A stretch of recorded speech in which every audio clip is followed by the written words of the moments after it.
ಶಕ್ತಿ ಯೋಜನೆ ಕಾಂಗ್ರೆಸ್ ಸರ್ಕಾರದ ಗ್ಯಾರಂಟಿ.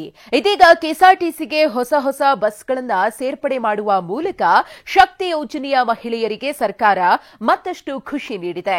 ಇದರ ಜೊತೆಗೆ ಶಕ್ತಿ ಯೋಜನೆಯಿಂದ ದೇಗುಲಗಳ ಆದಾಯವೂ ಡಬಲ್ ಆಗಿದೆ. ವಿಶಾಲ ವ್ಯವಸ್ಥೆ, ಹೊಸ ರೀತಿಯ ಸುರಕ್ಷತೆ, ಲಕಲಕ ಅಂತಿದ್ದ 100 ಬಸ್ಗಳಿಗೆ ಸಿಎಂ ಡಿಸಿಎಂ ಇವತ್ತು ಚಾಲನೆ ಕೊಟ್ಟರು. ಅಶ್ವಮೇಧ ಕ್ಲಾಸಿಕ್ ಬಸ್ಗಳಿಗೆ ಹತ್ತಿ ಮಹಿಳೆಯರು ಉಚಿತ ಸಂಚಾರಕ್ಕೆ ಹೊರಟೇ ಬಿಟ್ರು.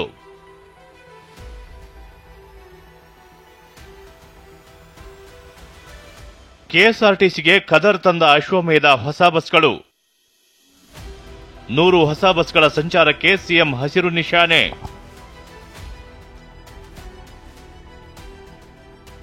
ಕುಶನ್ ಸೀಟ್, ಕ್ಯಾಮೆರಾ, ಚಾರ್ಜಿಂಗ್ ವ್ಯವಸ್ಥೆ ಸೇರಿ ಅತ್ಯಾಧುನಿಕ ಸೌಲಭ್ಯ ಇರೋ ಹೊಸ ಬಸ್ಗಳು ರಸ್ತೆಗೆ ಇಳಿದಿವೆ.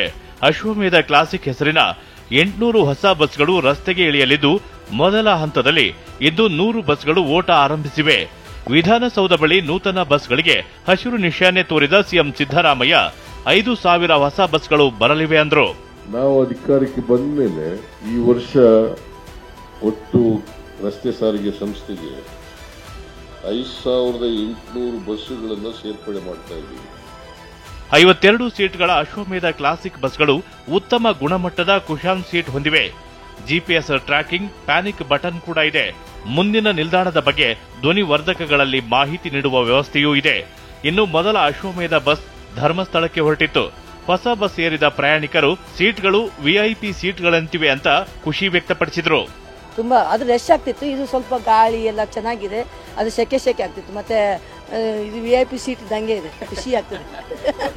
ವಿಐಪಿ ನಾಳೆ ಕುತ್ಕೊಂಡೆ ಹೇಳಿದೆ, ಚೆನ್ನಾಗಿ ಬಿಟ್ಟು ನೋಡಿ ಸರ್ಕಾರದವ್ರು ನಮ್ಮ ಮನೆಯವ್ರಿಗೆ, ವಿಐಪಿ ಬಸ್ ಬಂದಂಗೆ ಮಾಡಿದ್ರು, ಅದು ಒಳ್ಳೇದಾಯ್ತು ಇನ್ನು ಅಂತ ಅಂದೆ ನಾನು. ಶಕ್ತಿ ಯೋಜನೆಯಿಂದ ದೇಗುಲಗಳಿಗೆ ಬಂಪರ್. ರಾಜ್ಯದ ದೇವಸ್ಥಾನಗಳ ಆದಾಯ ದ್ವಿಗುಣ.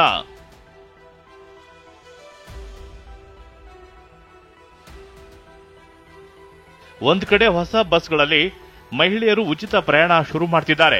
ಮತ್ತೊಂದು ಕಡೆ ಶಕ್ತಿ ಯೋಜನೆಯಿಂದಾಗಿ ದೇಗುಲಗಳ ಆದಾಯವೂ ಡಬಲ್ ಆಗಿದೆ. ಮುಜರಾಯಿ ಇಲಾಖೆಗೆ 2022ರಲ್ಲಿ ದೇಗುಲಗಳಿಂದ 230 ಕೋಟಿ ಆದಾಯ ಬಂದಿತ್ತು. 2023ರಲ್ಲಿ 390 ಕೋಟಿ ಆದಾಯ ಸಂಗ್ರಹವಾಗಿದೆ. ಅಂದ್ರೆ 150 ಕೋಟಿ ಆದಾಯ ಹೆಚ್ಚಾಗಿದೆ. ಆಯಾ ದೇವಸ್ಥಾನದ ಹಣ ಆಯಾ ದೇವಸ್ಥಾನಕ್ಕೆ ಖರ್ಚು ಮಾಡಬೇಕು ಅಂತ ಸ್ಪಷ್ಟವಾಗಿ ಆದೇಶ ಮಾಡಿಬಿಟ್ಟಿದ್ದೀನಿ. ಹಿಂದೆ ಎಲ್ಲ ಅಪಪ್ರಚಾರ ಮಾಡೋರು ಬಿಜೆಪಿಯವರು, ಅಲ್ಲಿ ಕೊಟ್ಬಿಡ್ತಾರೆ ಇಲ್ಲಿ ಕೊಟ್ಬಿಡ್ತಾರೆ ಅಂತ ಎಲ್ಲೂ ಕೊಡೋದಿಲ್ಲ. ಆ ದೇವಸ್ಥಾನ ಆ ದೇವಸ್ಥಾನಕ್ಕೆ ಖರ್ಚಾಗಬೇಕು, ಅವ್ರ ಅಕೌಂಟಲ್ಲೇ ಇರಬೇಕು.